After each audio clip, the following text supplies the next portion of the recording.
अंगूर खट्टे हैं।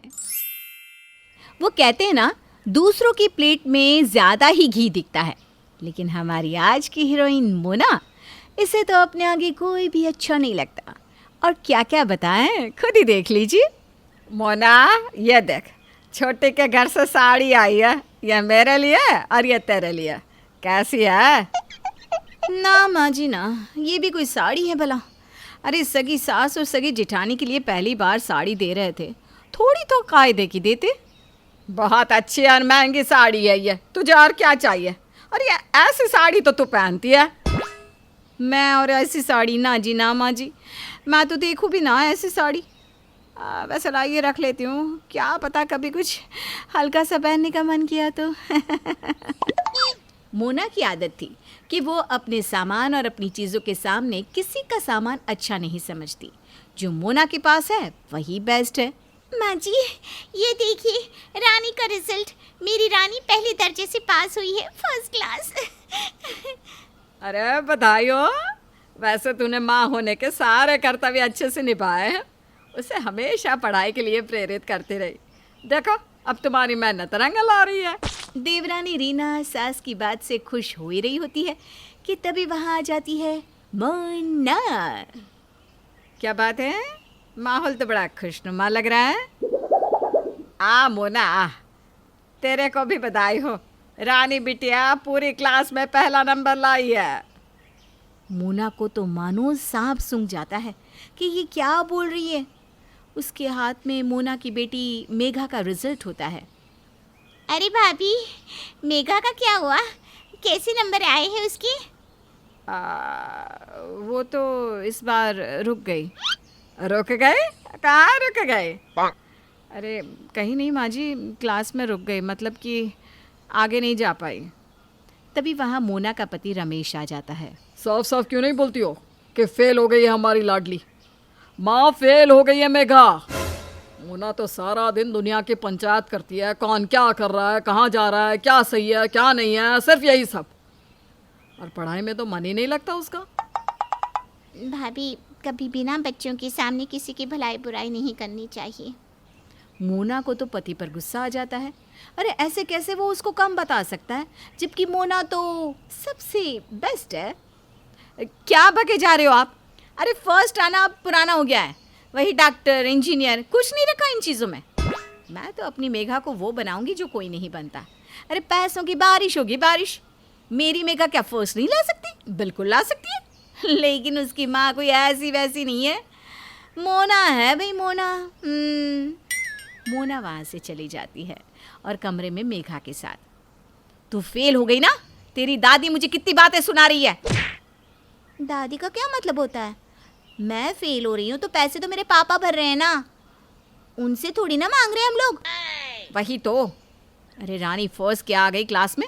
चाची की तो इतनी तारीफ हो रही है, इतनी तारीफ हो रही है, जैसे न जाने रानी साइंटिस्ट ही बन गई हो। अरे जाने देना माँ, ये सब गंवार लोग हैं, इन लोगों से ना तू दूर ही रहा कर। मोना तो बस खुद की ही तारीफ में रहती है। फिर एक रोज, अरे सब कहाँ है? खाने का वक्त हो रहा है। मैं तो अब तक खाना खा लेती हूँ। इतनी देर तक खाना खाने से गैस बनती है खाली पेट में। ये क्या तरीका होता है? इसीलिए तो मैं कह रही थी कि दिन की जिम्मेदारी खाने की मुझे दे दो, लेकिन नहीं। तभी रीना आ जाती है।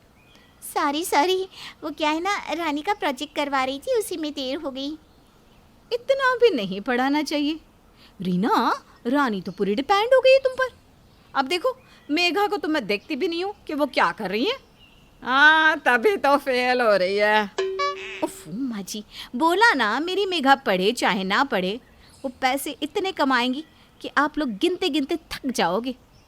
भगवान करे ऐसा ही हो दीदी, लेकिन रानी को तो मैं जब तक ना बैठूँ ना, वो करती ही नहीं है। वही तो। वैसे रीना, खाने में क्या बनाया है? दीदी आज तो मैंने कटहल बनाया है, वो भी पूरे गांव के स्टाइल में। खाकर देखना कितना मस्त लगता है। सभी खाना खाते हैं। सास रीना के खाने की तारीफ करती है, लेकिन मोना, क्या है ये मसाला इतना ज़्यादा? बहुत ज़्यादा है मसाला। छी। खाने को छी नहीं बोलते, अच्छा तो लग रहा है। दीदी कोई बात नहीं है, आपको अच्छा नहीं लगा तो ये सूखे आलू खा लीजिए, इनके टिफ़िन के लिए बनाए थे। रीना मोना के पास से कटहल ले लेती है। हाँ बहू, तू ये खा ले। वैसे अगली बार रीना मोना कटहल बनाएगी तो तू देख लेना कि कैसे बनाती है। अरे नहीं नहीं नहीं, आलू नहीं, यही लाओ, अब दे दो थोड़ा कटहल। लेकिन रीना, ये तरीका नहीं होता है कटहल बनाने का। असल तरीका क्या होता है ना, वो मैं तुम्हें सिखा दूंगी। फ़िलहाल तो जो बन गया है वही ठीक है।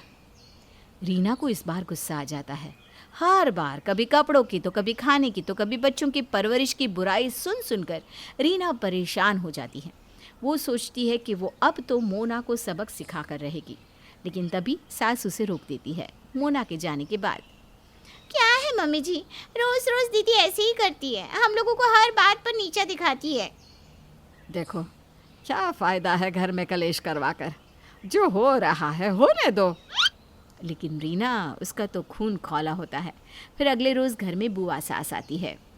अरे मोना बहू, मेरी साड़ी तेरी साड़ी तो एक जैसी है, कहाँ से ली?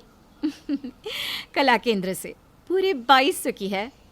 हाँ, मैंने भी वहीं से ली, लेकिन सेल से। हाँ, सिर्फ 1000 रुपये में। मोना बुआ सास के नज़दीक जाती है, उनकी साड़ी को ध्यान से देखती है और ना वो बात नहीं है। कौन सी बात? अरे मेरी साड़ी वाली, मेरी साड़ी महंगी है और क्वालिटी भी लाजवाब। ये तो वो वाली साड़ी है, क्यों माँ जी? मोना सास पर सवाल की बाल मारती है, लेकिन सास बेचारी हैरान कि कौन वाली, वो मतलब अब कौन वाली मोना? कला केंद्र की सारी साड़ियाँ एक जैसी होती है और मेरी ननद को तो ना शुरू से अच्छा पहनने की आदत है। होगी, लेकिन ये साड़ी, बुरा न मानना बुआ जी, मेरी काम वाली जो आती है ना वो यही पहनती है। हाय रे, ये क्या बोल गई मोना? अब तक तो मोना का मैच झेला जा रहा था, लेकिन अब नहीं। अब तो बुआ जी के कहर से मोना को कोई नहीं बचा सकता। और रीना भी तो इसी वक्त का इंतजार कर रही थी। अच्छा मोना, जरा हम भी तो मिले तेरी नौकरानी से, और अब तो तीनों साड़ियों को मिलाया जाएगा।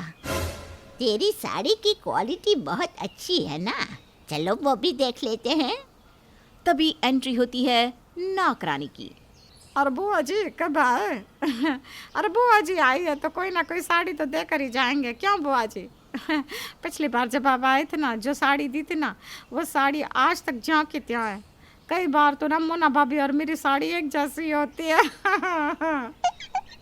क्यों मोना, अब समझ में आया तुझे क्यों तेरी नौकरानी की साड़ी तेरे जैसी होती है? बड़ी आई क्वालिटी वाली। सास और रीना तो खुश थे कि कोई तो आया जो मोना का घमंड तोड़ रहा है। वैसे मोना के प्लान ना बहुत बड़े हैं अपनी बेटी के लिए। अरे बताओ तो मोना। मोना, जो कि पहले से ही सड़ी पड़ी थी, कुछ नहीं कहती है, बस पैर पटकती कमरे में चली जाती है। रात को जब मोना का पति आता है तो, देखो जी, तुम्हारे घर में ना मेरे जैसे की तो कोई इज्जत ही नहीं है। अरे इन लोगों को तो सही सुनना ही नहीं है। पता नहीं किस बात का घमंड है तुम्हारी बुआ को। इनको तो अपनी चीज़ से अच्छी किसी की चीज़ लगती नहीं, फ्री में लड़ती रहती है। पति मोना की आदत अच्छे से जानता था, लेकिन करे तो क्या करे। बात तो सही है, लेकिन तुम तो कभी ऐसा नहीं करती हो, क्यों? अरे ना जी ना, मेरी तो आदत ही नहीं है, जो है मेरे पास ठीक है। अरे पता नहीं ये लोगों को क्या शौक आता है अपनी चीज़ों को बेस्ट बताने में। मोना की बेइज्जती नौकरानी के सामने होने के बाद तो उसकी हिम्मत ही नहीं होती कि वो सबके सामने जाकर खड़ी भी हो जाए। उधर दूसरी तरफ, वाह बुआ जी, आज तो आपने कमाल ही कर दिया। सच्ची, मैं और माँ जी दीदी की इस आदत से कितना परेशान से रहते थे। अब तो दीदी की हिम्मत भी नहीं होगी अपनी चीज़ों को बेस्ट बताने की। तभी मोना की आवाज़ आती है। चुप, आ गई वो, शांत हो जाओ। हाँ मोना, क्या हो गया, क्यों चिल्ला रही है? तभी मोना आ जाती है हाथ में आम के अचार की बोतल लेकर। देखो तो ये अचार किसने बनाया है? मैंने। क्या हो गया मोना? ओहो माँ जी, मैंने जो पिछले साल बनाया था वो खाकर तो देखती। वो कैसे बना था, वो कोशिश करती ना तो बन जाता आपसे भी। क्या माँ जी, मैं कैसे बना लेती हूँ अचार, देखा नहीं आपने कभी? मोना बड़बड़ करती वहाँ से निकल जाती है और पीछे रीना, सास और बुआ सर पकड़ लेती है कि मोना का तो कुछ नहीं होना।